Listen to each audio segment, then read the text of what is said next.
J'ai déjà très souvent, au fil des différents épisodes, évoqué la diversité des paysages de notre système solaire. Comment, en effet, ne pas s'émerveiller devant les paysages magnifiques que nous livre Mars, la majesté des anneaux de Saturne, la splendeur de Jupiter, le bleu unique d'Uranus et de Neptune, ou, plus simplement, la beauté glaciale d'Encelade. Pourtant je n'ai, jusqu'à présent, pas encore évoqué grandement les aspects géologiques du système solaire. Vous connaissez très probablement le mont Everest et ses 8 km de hauteur, ou encore la fosse des Mariannes, profonde de 10 km. Pourtant, la Terre n'est pas le seul objet à dévoiler des paysages extrêmes et surprenants, loin de là, même. Mars, notre voisine, et pour rester dans le thème de la semaine, peut-elle aussi nous dévoiler des paysages bien surprenants et chargés d'histoire. La semaine ayant été chargée, et afin d'un peu alléger, je vous propose donc de faire un petit tour des lieux les plus intéressants de la planète rouge. Et pour ça, on se retrouve après le générique.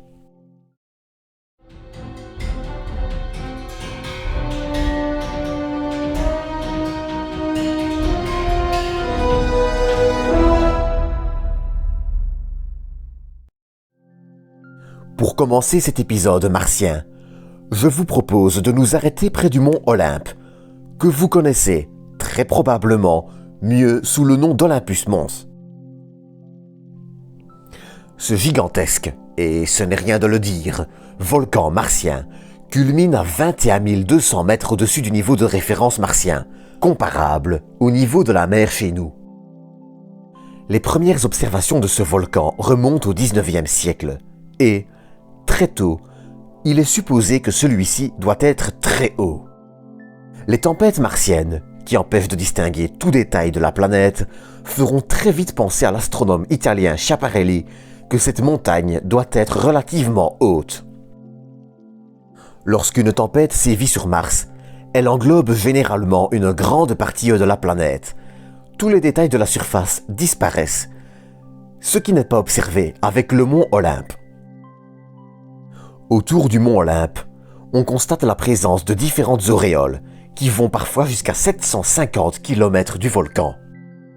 Si leur origine fait encore débat, ce serait en revanche très probablement des glissements de terrain ou des petits morceaux de la croûte martienne séparés par gravité. Au sommet de celui-ci, on retrouve des caldeiras, ces affaissements du terrain provoqués par une diminution de la pression du magma après une éruption par exemple. Et justement, ces dernières éruptions seraient encore assez récentes. Les surfaces les plus jeunes datent en effet de seulement 2 millions d'années, alors que le volcan, large de 684 km, serait âgé de 3,8 milliards d'années. Rien à voir, donc, avec l'Everest qui, comme l'Himalaya, s'est formé de la collision des plaques tectoniques indiennes et eurasiennes il y a 80 millions d'années. Seulement voilà, le mont Olympe n'est pas la seule formation intéressante de Mars, loin de là. D'ailleurs, il m'offre même une transition parfaite avec le prochain sujet, Valles Marineris, ou les vallées de Mariner, en hommage à la mission Mariner 9. Mais avant d'aller plus loin et de parler de ce canyon, qui est tout de même le plus grand du système solaire, il va falloir faire une petite parenthèse pour parler de la formation de cette région. Valles Marineris, tout comme le mont Olympe, fait partie du renflement de Tharsis. Le renflement de Tharsis est le résultat de la remontée d'un système de panache mantélique qui est, pour essayer de faire simple, une gigantesque remontée de roches très chaudes, parfois à l'état de magma. C'est cette remontée qui donnera naissance aux 3 volcans Tharsis Montes, qui comprend les monts Ascraeus, qui culminent à 18 200 mètres, ainsi que les monts Pavonis et Arsia, qui sont eux hauts respectivement de 14 000 et 17 700 mètres. Sous l'effet de la remontée de ces roches, et vers le sud, c'est littéralement un morceau entier de la croûte qui sera détaché et mis en légère rotation dans le sens inverse des aiguilles d'une montre. Cet événement serait ainsi responsable de la création de Thomasia Planum et, de façon générale, de la formation des reliefs de cette partie de la planète. Plus au nord, alors que la plaque bouge, elle va créer un gigantesque canyon, Valles Marineris, long de près de 3770 km. Il est, de plus, profond de 10 km.